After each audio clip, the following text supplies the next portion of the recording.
This is Johnny with TigerBomb MMA, and today I'm going over UFC Vegas 91, Nicolau versus Perez, giving you my thoughts and predictions on the whole card. It'll be a pretty quick breakdown this week, just because it's been a hectic week. If you haven't noticed already, for those of you who watch the show, my hair is a little shorter. I went to Mexico recently, and when you're gambling down there, there's like the term is called apuestas, which means like bet. I didn't realize that they wanted your hair, so they got me. They nicked me before I can get out of there and pay my tab. But yeah, pay no mind to that. Moving forward, though, I'm going to give you my quick thoughts on the UFC 300, since I was super fucking lazy and I didn't want to do it this week. Like this entire card really knocked me out. Like, I was exhausted from it. And then like last night was the Garcia versus Haney fight. Cocaine is the best base for MMA now that we know. But I'll give you my quick thoughts on this fight here. Figueiredo submits Cody Garbrandt. I was surprised that Cody's wrestling got pretty whack. Training all those years with Team Alpha Male, he wasn't able to stuff the takedowns. On the feet, it wasn't like, oh my God, Figgy's destroying him. So if you would have taken him by knockout, it would have sucked. And I feel your pain. But Figgy's a real deal, 135. Him not having to do that weight cut, he looks amazing. So we'll see what goes forward. Jim Miller gets, unfortunately, beaten by Bobby Green. Bobby Green, I took him inside the distance. I thought that the 300K was going to boost him to want to get the finish. He tried late in the third. Took him inside the distance. Didn't work out. But yeah, so far I went like, this entire card, I think I went 8-5. There's a couple underdogs that I tried. I don't want to say I tried to force, because I do think that some of these underdogs were good plays, at least on paper, but at the end of the day, it didn't work in my favor. I believe the next bout is the one that screwed me. Yeah, Jessica Andrade defeats Marina Rodriguez. I took Rodriguez, and I truly did believe she can win. Just at how floppy she was in that fight. And I mean, she threw a kick and she fell over. I was like, what am I going to do with you, Marina? You stupid skater girl. I thought, let me be legit here. Like, being a judge myself, I get the realization of what happened here. I thought Marina won the fight 100%. I know it was a split decision. You know, the duration of the strikes that she landed versus the strikes that Jessica landed, it was just, I don't know, man. Like, Jessica landed some good shots late in the rounds. She won round number 1. Round number 2, I thought it was Marina clearly. Round number 3 was a little iffy, but I still thought Marina outlanded her, landed the better shots. I think the harder shots came from Jessica. It just was that even though some of the shots that weren't really landing clean on Rodriguez, she acted as if they landed clean. And when you're doing that, it's not good. And I think moving forward, even though I think Marina can beat certain girls, I mean, you give me, spoiler alert, a Marnic Mann versus a Marina Rodriguez, I can't trust Marina not to figure out a way to fall over and lose. So moving forward, I'll learn my lesson there. Don't bet women's MMA. I'll forget that lesson very quickly. Ooh, Jalen Turner.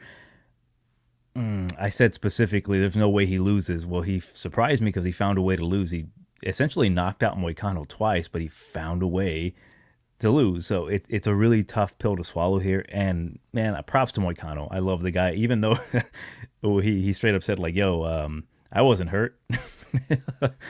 Good for him. Good for Moicano. Yeah, sucks for Jalen Turner. He should not have lost this fight. He had it in the bag. He would have gotten guaranteed 300K. I don't want to kick him any more than he's down already. Let's see here. Yeah, Diego Lopez. So I had lost some money already. The Jalen Turner match, I had him inside the distance. I had him round number 1, round number 2. That screwed me really bad. So I had to put more money on Diego Lopez. I took him live at like minus 140. Made it look really easy. And props to my brother here, my Mexican brother, Diego Lopez. I guess half Mexican, half Brazilian, even though he's all Brazilian. We'll claim him as one of our own. Fuck it. He's Mexican 100%.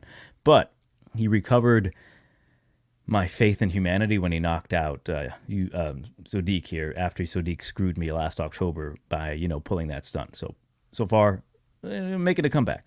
Let's see here. Kayla Harrison. I took Kayla Harrison round number 2 to begin and for her to win.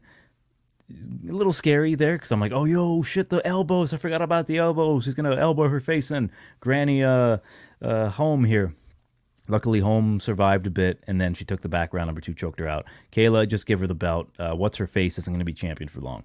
Let's see. Moving on. Calvin Kattar defeats Aljamain Sterling. I took a little shot. I mean, like an insignificant shot on Kattar in knockout. I think it was like plus 500 or so, maybe 5 to 900. Don't remember because the first takedown, I was like, it ain't cashing. Yeah, Aljamain looked... Let's move on. It was a bad performance from Kattar, let's say. Jiri, here's the funny thing. I was back and forth on this fight the entire time, and I actually bet Rakic at plus 100 live-ish. Like right before the fight started, I was headed to the theater to watch the fight, so I'm like, fuck it, I'll take Rakic plus 100. I go to the bathroom, I refresh my Bovada. He is now minus 130. I cash out immediately. I'm like, no, something's off here. I'm like, I'm going to wait until the second round. What I initially thought was Rakic was going to destroy Jiri and eventually like take over, but there's going to be a bit of, scare eventually that he had to overcome, and that's what I saw. Rakic beat the shit out of Jiri early, but Jiri did not accept anything that Rakic was throwing at him. The low kicks, the punches, nothing really seemed to affect him. So I'm like, okay, his leg is destroyed, but I don't think he's selling the leg. Like, he's just not letting it affect him. I think betting him before the round starts, I took Jiri at like plus 130 at this point. I'm like, yo, he's not going to let that leg affect him. He's going to eventually track down Rakic and hurt him, whether early or late, because Rakic is not shooting for takedowns. And then that's exactly what happened. He caught him, and I'm slowly climbing up. Ultimately, I did not do well. I think I broke even this card, but it was a fun night. And then we had, okay. There's a lot to unpack here. I initially thought it was Oliveira that won the fight, first round and third round. There's just some issues with Arman. I'm not a jiu-jitsu expert. I don't really know the proper technique on how to survive a Darce choke. Like, realistically, though, when I'm doing BJJ, and I really was hard to choke out for whatever reason. Make your jokes about it, me getting hard or whatever. But for me, my shit was the armbar. If you ever got me an armbar, I'm like, just whatever ligaments in I think my left arm are like, they don't play that game. So when I saw him slump over, I'm like, oh, it's done. Like, Charles has got a massive squeeze. How many times have we seen a choke that doesn't even look tight, and then the guy is just completely out? That's like the whole thing about the buggy choke as well. Like, it looks like something fucking stupid. Or the Ezekiel choke from the bottom. You're like, oh, he's doing nothing. Then you see a guy double tap. So I'm like, oh, maybe Charles being a jiu-jitsu master shit, like he choked them the fuck out. And I wouldn't have blamed, I think it was Mark Smith for stopping the fight because he slumped over. He must have given him a thumbs up. And depending on the like vantage point of the judge, one of the judges might have like seen him slump over, but not seen him like, giving the thumbs up. So he's like, oh shit, Charles put him out, or he put him in danger. So I don't blame the split. It is what it is. Next bout, Bro Nickel defeats Cody Bumass. There were some kids that were next to me in the theater that were actually supporting Cody. I was like, the youth of this generation is they deserve less. But yeah, not much to say there. Like, Cody sucks. Next bout, we had, Max Holloway. I took Max, me and a dude, you might see him on Twitter, Herb Dean, the gold standard. He was, right off the bat, he was like, yeah, Max is live. I think I might bet Max. I might bet Max live after he loses a few rounds. He's like, no, fuck it, we're going to bet Max before the fight starts. I'm like, yes, we will. I had the same thought as he did the whole time, and I bet Max at like plus 160. And then the first round starts, he breaks his fucking nose. And after that, it was just Max all the way. Then, the greatest moment in UFC history happened, points to the ground, knocks him out. Was it the greatest knockout ever? I'm not sure. If it's just based off of, a knockout itself, not particularly.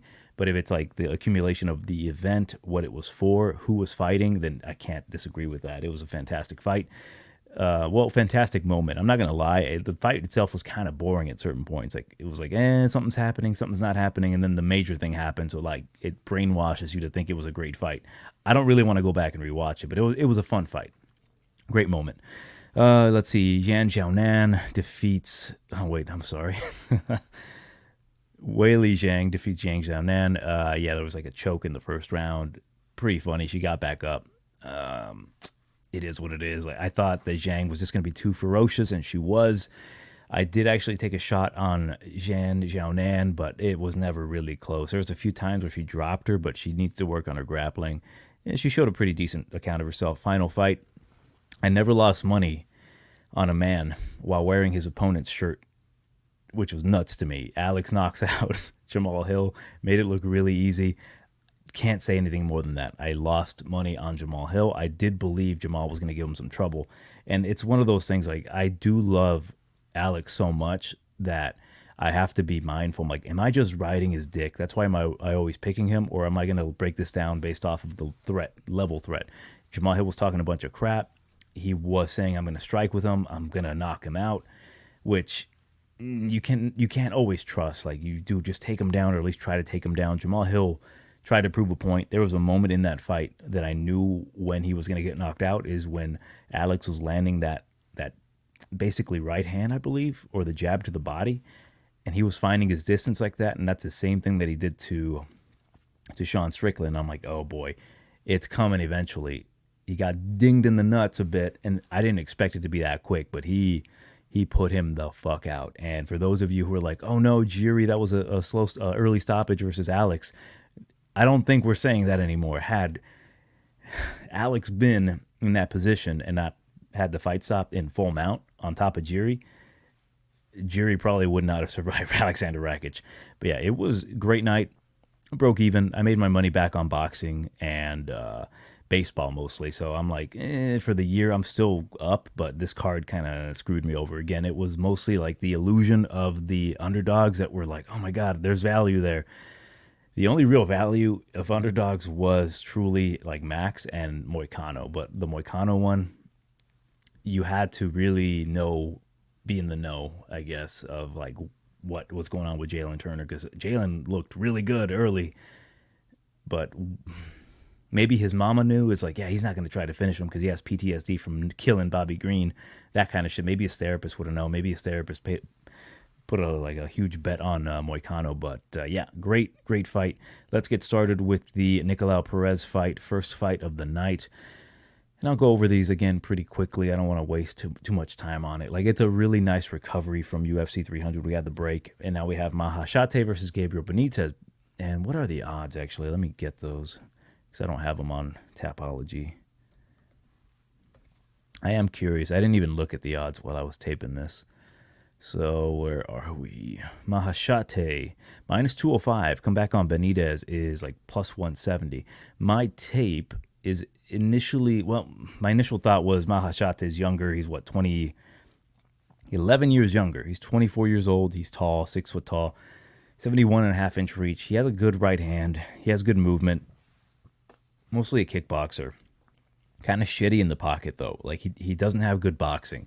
He can attempt shots for like wrestling, but he's not much more than like a really long and tall one-trick pony with the punches. He's got solid power. The thing about Benitez, though, where I was like, I need to tape this before I like do anything stupid, right? I'm taping him. He's never been knocked out at lightweight. This is where this is taking place. He's got good enough boxing in the pocket. He has a good chin at 155. Like, at 145, we've seen him take some shots and go down. And I feel as if he's fighting a very winnable fight for himself here at plus 170. Oh, wow, they were there the whole time. Fuck the odds. At plus 170, I do think Mowgli is live here. I am considering betting Mowgli. The thing is, he does have the wrestling in his back pocket. He doesn't always use it, but in his last fight with a tall guy like 6 foot something and Charlie Altaveros, he did take him down. He took a lot of the shots from Charlie. Charlie landed some good kicks on him, like axe kicks, spinning wheel kicks. He eventually got him down, and he massacred him. And Maheshate, that's his biggest thing. If you can get him to the ground, eventually he'll just give those up easily. He can stuff takedowns. I think he is going to improve. He's still very young. It's just that in the pocket is where I'm the most afraid of. He doesn't like leg kicks. He doesn't really check them.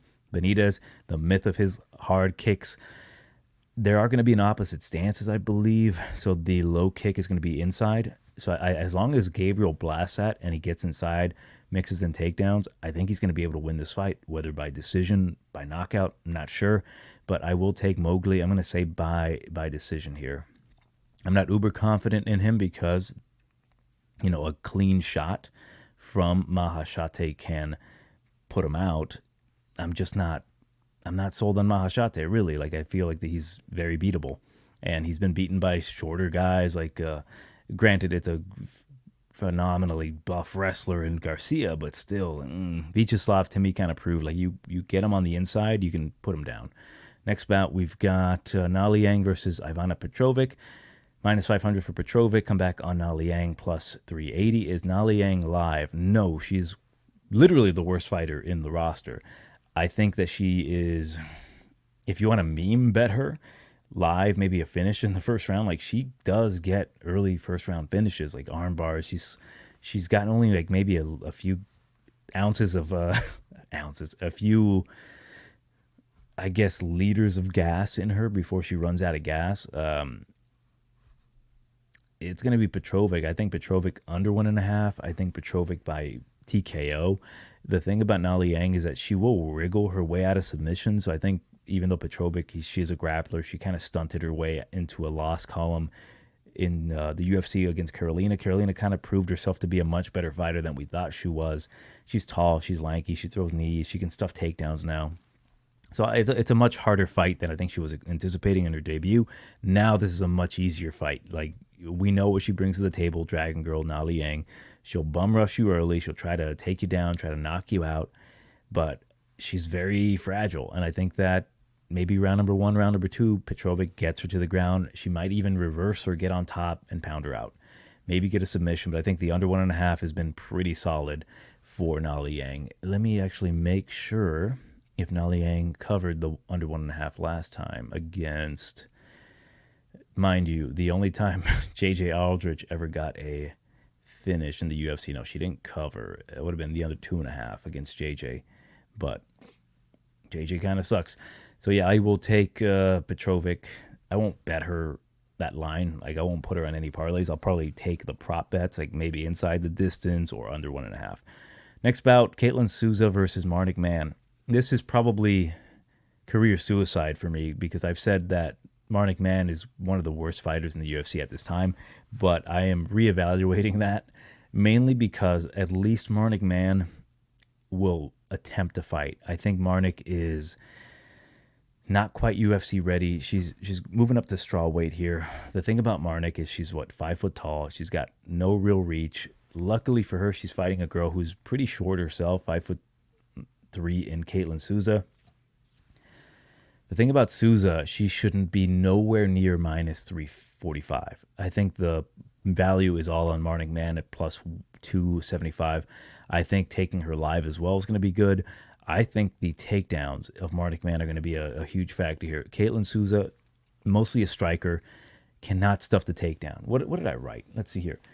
Souza can't stuff takedown. Decent striker, cannot stuff the takedown. Not a ton of volume, cannot stuff the takedown. Marnic Mann, she's going to want the takedowns. I think she's a pretty decent grappler. It's just in her UFC run, she's fought girls that are just better than her. Like in the Contender Series, got knocked out by Bruna Brazil. Just outmatched her. Really tall, good striker. And then Josephine Knudsen. Like, Jesus, Knudsen beat the crap out of her. It was just like a complete mismatch just because Knudsen was good everywhere. Kickboxing background, training at All Stars, able to stuff the takedowns. Like, Marnic Mann had nothing for her. In this case, with a full camp, I think she'll be able to take Souza down. I think she'll be able to get her down eventually.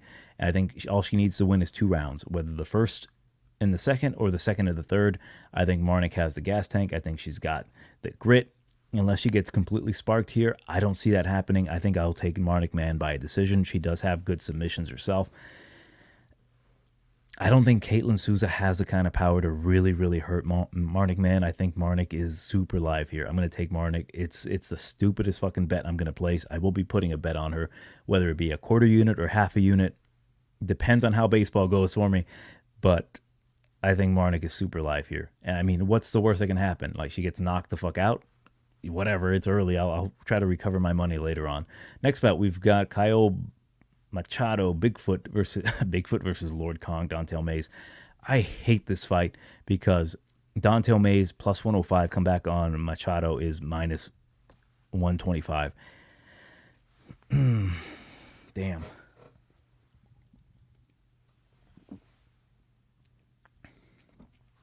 Mayes is, on paper, the better fighter. He's fought the better competition, trains with the good people. I think he's a purple belt in jiu-jitsu now. His takedown defense has improved, but he's a habitual stunt puller. Do you remember Hamdi Al-Dewahabi? I remember him because I put money on Don'Tale Mayes to beat his ass because I'm like, yo, this is Don'Tale Mayes' time. This is Lord Kong's era. And he got fucking taken down by a nobody from, what was it, Game Bred FC?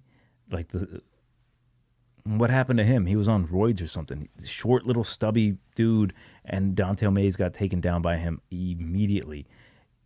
It was so rough, man. It was so damn rough.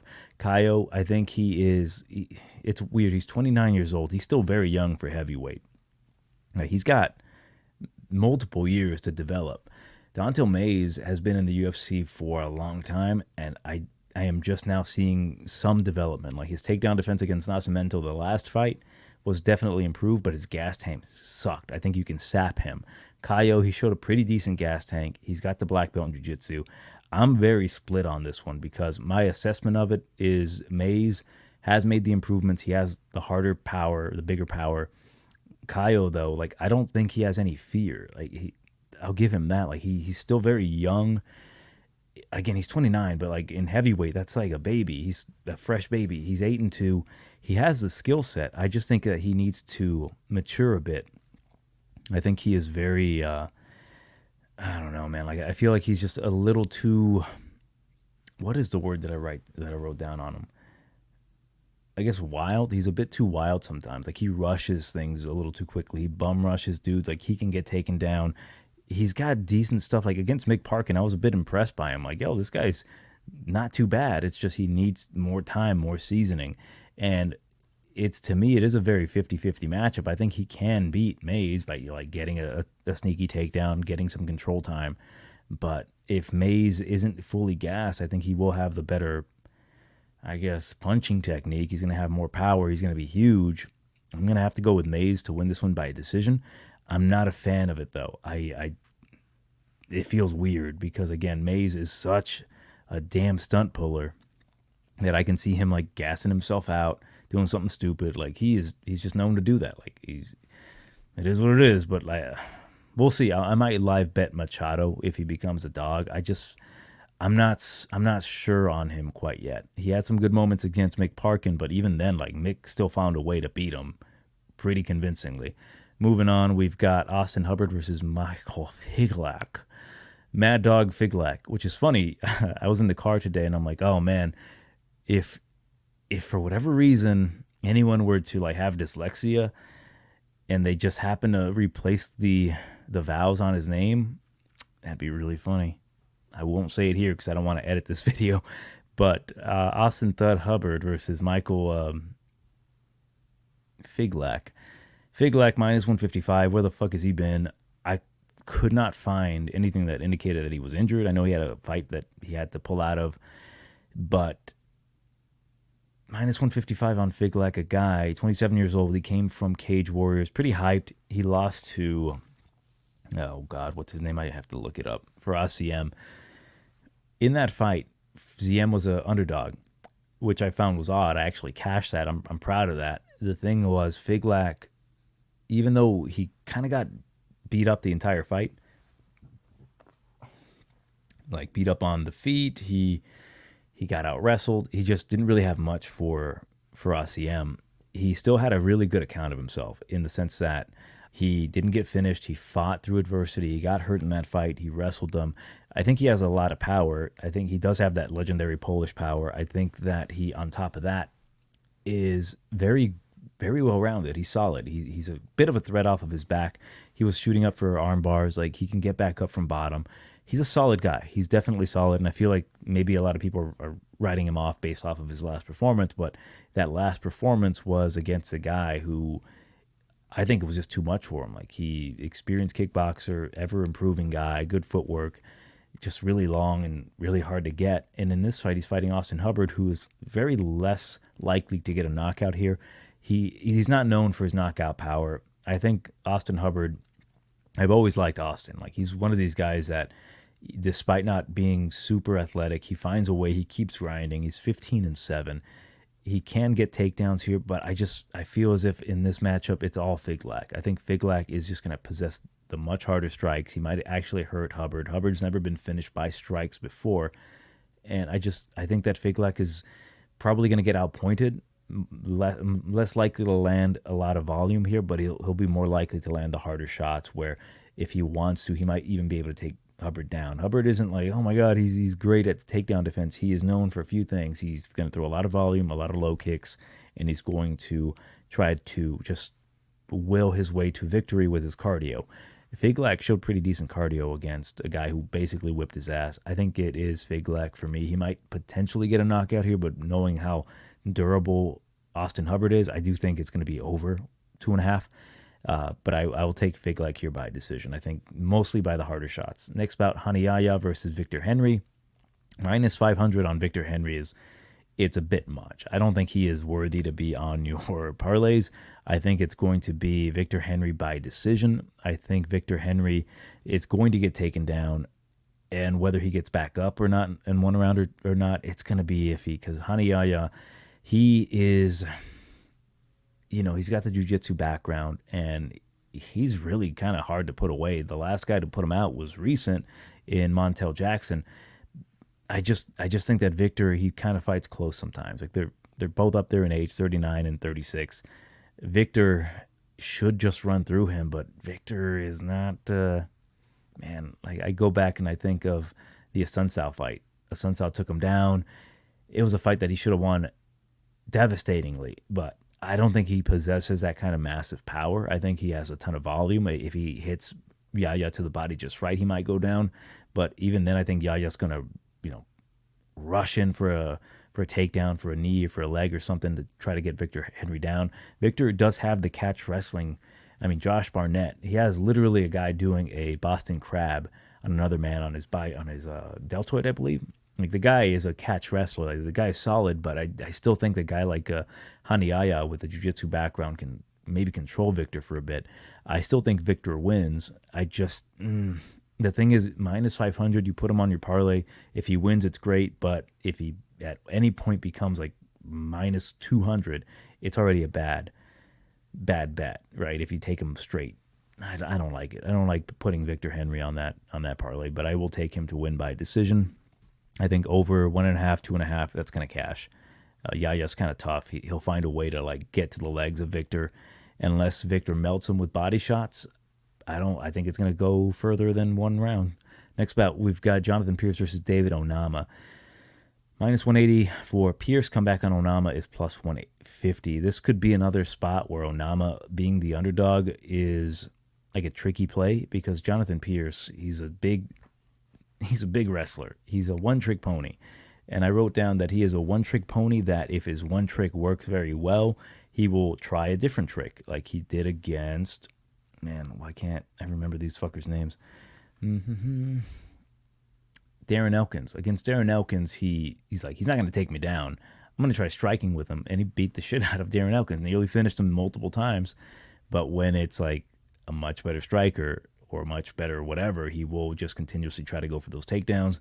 And against Brito, kind of karma got caught up to him. Because,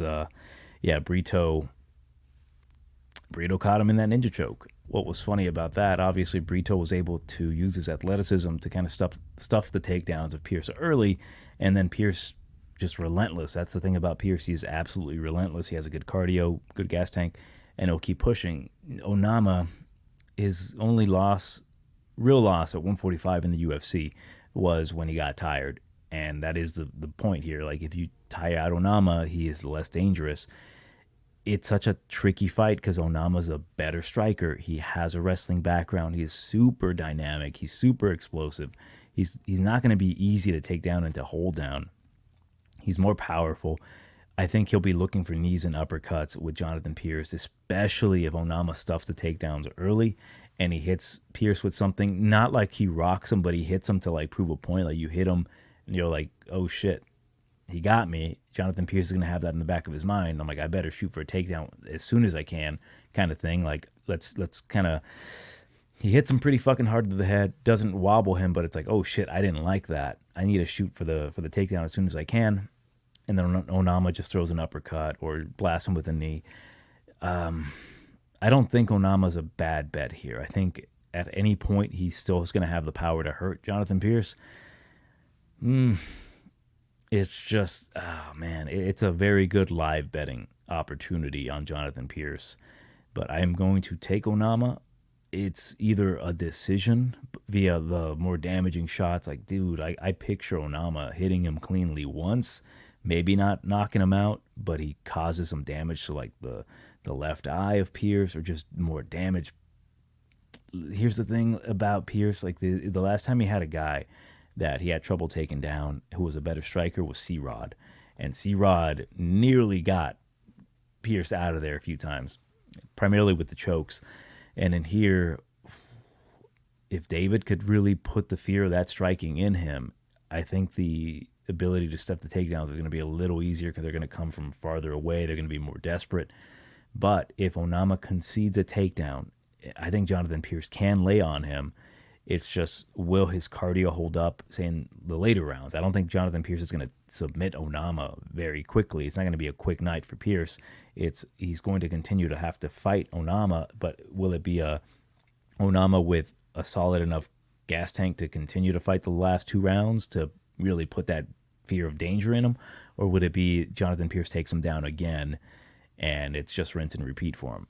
I'm going to take Onama by a decision, but I am going to be looking at Jonathan Pearce live here. Moving on, Tim Means versus Earls Medic. The thing about Means, he hasn't been knocked out in a long time. The last person to knock him out, I believe, would have been Nico Price, and Nico just had that ridiculous meme knockout power. In this case, so we've got the 31-year-old versus 40-year-old. Earls Medic, Earls is going to knock him out, I think, in the first 2 rounds. The reason I say knockout and the reason I bring up Means not being knocked out in a while,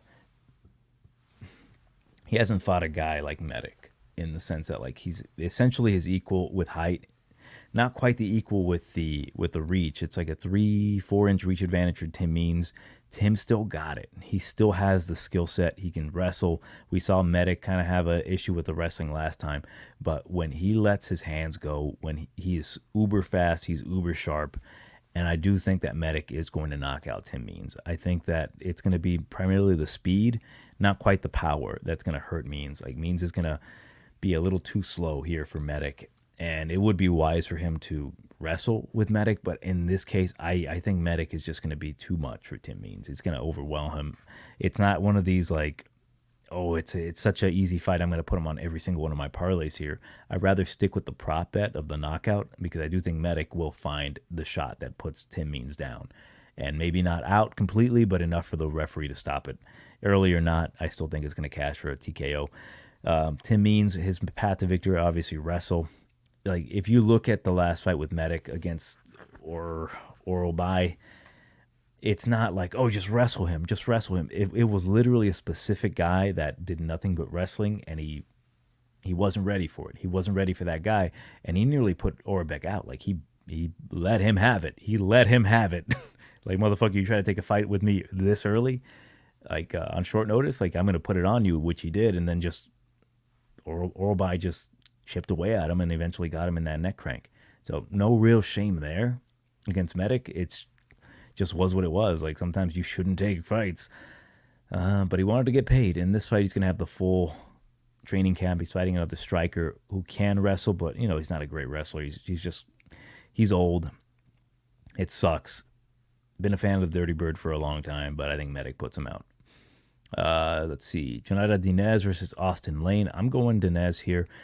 You cannot go against these kickboxers that are transitioning into the UFC. Like, Almeida, Poatan, Austin Lane. The thing about Austin that he's 12-4 and 0. Janata is 6-0. He's minus 230. Lane plus 190. He's going to be taller by 2 inches. He's going to have a half an inch reach advantage. Lane is the better fighter between the both of them. Mixed martial artist, I should say. But that does not excuse him from losing to less experienced mixed martial artists like Greg Hardy. And recently, what's his name? Not Tai Tuivasa. Justin Tafa. Justin Tafa, all he really has is the punches. Nothing really else other than that. Diniz, punches, kicks, clinch. He's got the kickboxing experience, man. Fought Rico Verhoeven, lost to a decision. I think he's super athletic too, man. You go and watch his fight against Neves, was it? Yeah, Eduardo Neves. Neves, he sucks, but he did try to clinch him up, get him to the ground. He had, I think, a knee kind of elevated, trying to treetop him, but he had that explosivity and the ability to kind of maintain himself on the feet, which was impressive. So if Austin tries to wrestle him, I think he's going to meet some knees to the body. Austin is pretty ginny, so I think Diniz, now that he's in the UFC, he has the contract, he can focus on mixed martial arts. He's training out of a Shoot to Box affiliate, I believe, with John Allen, who himself is a grappler. It's going to hopefully be a very symbiotic relationship like Glover and Poatan. So I fully expect Diniz to knock him out in the first or second round. More than likely the first round. I think he's going to catch him with something. I expect him to look a lot better than he did in the Contender Series. In the Contender Series, he kind of got like, it's like you're putting your foot in the water just to make sure how hot it was, and it's like ooh, and then he finally got into his own. He's like, I got this motherfucker, I'm good. And I think in this case he's going to be fully immersed into UFC, into the MMA, and he's not going to have the jitters. Like, he's already in the UFC, he's got his contract, all he has to do is perform, and I think he's going to perform this night. So I'll probably take Diniz by knockout or the under 1.5, just in case he ends up getting cracked.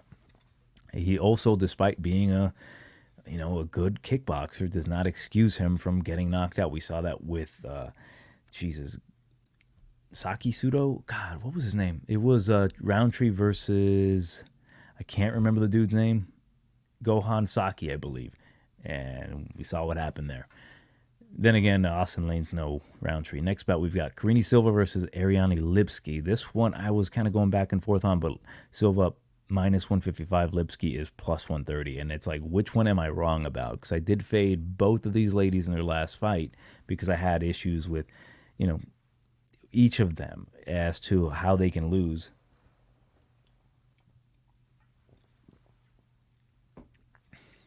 Starting off with Lipski, the underdog, and she's been the dog and cash-in for fuckers for the last few fights. 3 to be exact. She was a big dog against Aldrich, beat the crap out of Aldrich, edged out a fight against Melissa Gatto, and then against Casey O'Neill. I still think she was a dog in that fight. And with O'Neill, I'm like, yo, O'Neill sucks. She gets hit a lot, but she will clinch her up. She'll out-volume, eventually get a hold of her, get her down. And that's the biggest issue. Like, it's hard not to forget who she's lost to. And she's lost to people that are a little embarrassing. Okay, Antonina Shevchenko took her down, pounded her out. Montana De La Rosa took her down, pounded her out. She got bullied by Cachoeira. Like, she walked her down and knocked her out. Like, that kind of stuff you don't forget. But the thing is, like, she's always had the ability to strike. She's always been that aggressive, Lipski, that is. But is she finally coming into her own where she's got the takedown defense and she also keeps it on the feet? She can outstrike a lot of these girls. Where is the issue? Why didn't Melissa Gatto do that to her? I think the issue is that the threat of everything else. Melissa Gatto's not a huge threat on the feet. Melissa Gatto is a threat with the submissions, but it's not an uber threat where she can like transition from the back to a knee bar, shit like that. Karine Silva has that. And the issues with Karine Silva is I feel like her gas tank might be a problem. Other than that, she's a great fighter. I think she's got power in the punches. She's very disciplined on the feet. She's very obviously explosive with her submission game. Like, she can get whatever she wants. She can get guillotines, knee bars, etc. And that makes her uber dangerous. It's just, is that gas tank going to one day fail her, or am I wrong about that? I do think that she might, if she gets pushed to a certain limit, she might be very ineffective off of her back, where Lipski can get her down. So it's a very interesting matchup, and to me, this is, I hate to say it, one of the more interesting matchups of the card that I'm actually looking forward to. I cannot bet against Ariane, or sorry, not Ariane, but I can't bet against Silva in this spot because of that danger. I think she has the power to make Lipski second guess and maybe even go for a takedown of her own, where like Lipski, if Lipski doesn't feel any danger, she'll let those hands go. If Lipski doesn't feel like you're able to hold her down, she'll play off of her back, because she has good submissions off her back as well. In this case, if Karine Silva gets her down at any point, I think it's going to be a rough night for Lipski. On the feet, I think Karine Silva can contend with Lipski, where all she really needs to do is land a solid punch, and Lipski might just kind of go into PTSD mode. So I'm going to go with Silva to continue that streak of the submission, but I'm going to say round number 2. I think that she will find something where Lipski might look good early, be able to stuff takedowns, but eventually Karine Silva does something, whether it be a knockdown or a takedown. I think the way that Silva got the takedown against Moroz her last fight, where she kind of just baited Moroz to come in because she was keeping the distance with low kicks and just blasting the kicks, and then she ducks under and gets a takedown. I think something like that will be similar here against Lipski, so I'll go with Silva. Next bout, this is the time that Ryan Spann gets the revenge on Anthony Smith here. Under 1.5, nearly guaranteed here. Both these guys hit hard. Ryan Spann, he's realistically the much better fighter than Guskov. Guskov is solid in the sense that like he will beat the lower level guys, but he's fighting a guy in Ryan Spann that his issues are, he is chinny and he does tend to like not fight up to his potential at times, but he's a monster and he has a ton of power. He can submit you with the nasty guillotine, and all he has to do is be patient. Guskov is very awkward. He can throw punches from weird angles, and he could knock out Ryan Spann to make it 3-0 for the bald, Smith brothers, but the wildness of Guskov is just, it's just not there for me. I think he's very hittable. I think that if Ryan Spann hits him clean, he can put him out. So to me, it's Ryan Spann by knockout in the first or second round, under 1.5. I'm not opposed to saying that Guskov can win. Guskov to me has a better chin, but he's not been really hit with the kind of power that Spann has. Guskov has good power in the punches, but does his pop really have the kind of pop that is going to hurt Ryan Spann that bad? I felt like his fight against Anthony Smith, his last time out, was a step in the right direction. Like, he wasn't fully out, clearly. It's just that he still found a way to lose that fight, and he did lose that fight. So to me, I'm going to go with Ryan Spann by knockout, even though I do think the odds are a little off. But yeah, to me, it's Ryan Spann knockout. I think he wants his revenge on this bald motherfucker. Next bout, it is the main event of the evening. We've got -185 on Nicolau, come back on Perez, +155. Not wasting time, I'm going to officially pick Nicolau to win this fight by a decision, but it is truly Perez's fight to lose. I think Perez at 155, I don't want to say he's a solid dog, because at 155, it's not good enough. I think it's a live bet situation at round number maybe 3, after round number 3 ends, depending on how high up Nicolau is. To me, Nicolau, with his style, the crazy footwork, the movement, it's going to slow him down eventually. He is essentially the better fighter to Perez, except for the chin and the wrestling. Mostly the chin. I think if you clip Nicolau clean, you're going to hurt him, right? Like, that's always been his case. Like, I've seen this guy get hit with a blocked kick, and he puts him out. And that was Dustin Ortiz got him that way. Perez, he had a decent showing his last fight, and I think he's trying to make up for lost time. Is he going to be able to make weight?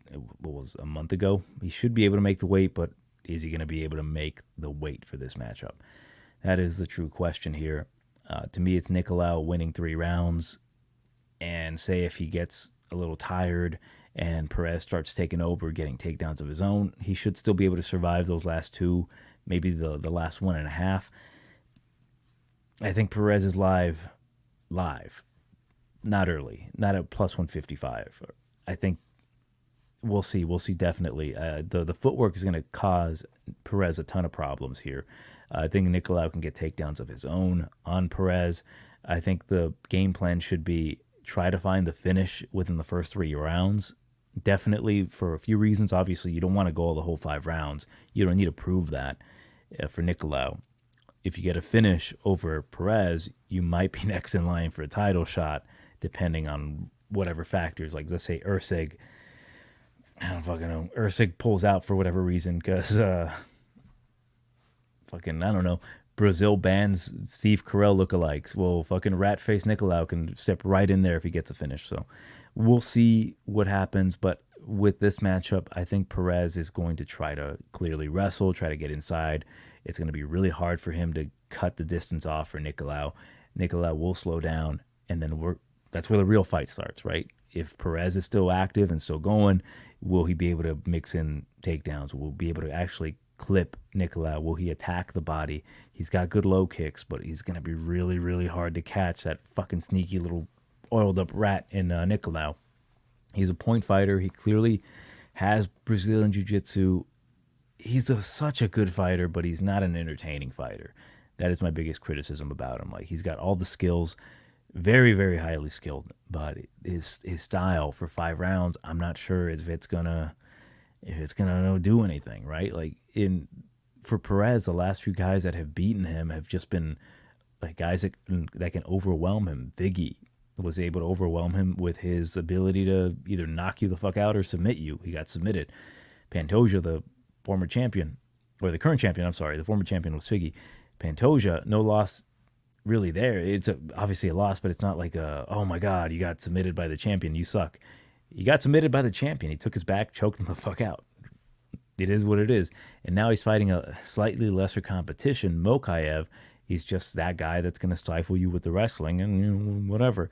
Nicolau, 5 rounds. You have 5 rounds to catch the chin of Nicolau. I think Perez can do it, but I think Perez can do it in rounds number 4 and 5, not rounds 1 through 3. Maybe 3, but I think more so 4 and 5. So maybe Perez inside the distance rounds 4 or 5 might be a good bet. If it's like plus 1,000 plus, that'd be cool. But I think Nicolau, finish or decision. I think it's going to be a decision. I think Nicolau is going to be up for sure at least 3 rounds. And then, not even. I think for sure 2 rounds he's going to win, depending on how good his gas tank is going to be. If he prepared this fight like running backwards for like 17 miles a day, he's going to be fine. But if he's not ready for that, if he's not ready to do that fucking herky-jerky shit and just moving out of the way, not really engaging, staying on the outside, and he doesn't crack Perez and he gets tired, I think Perez is going to be pretty live in those later rounds. So for me, it's going to be Perez by a decision. But yeah, let me know what you think in the comments below. Johnny TigerBomb MMA. I will see you next week.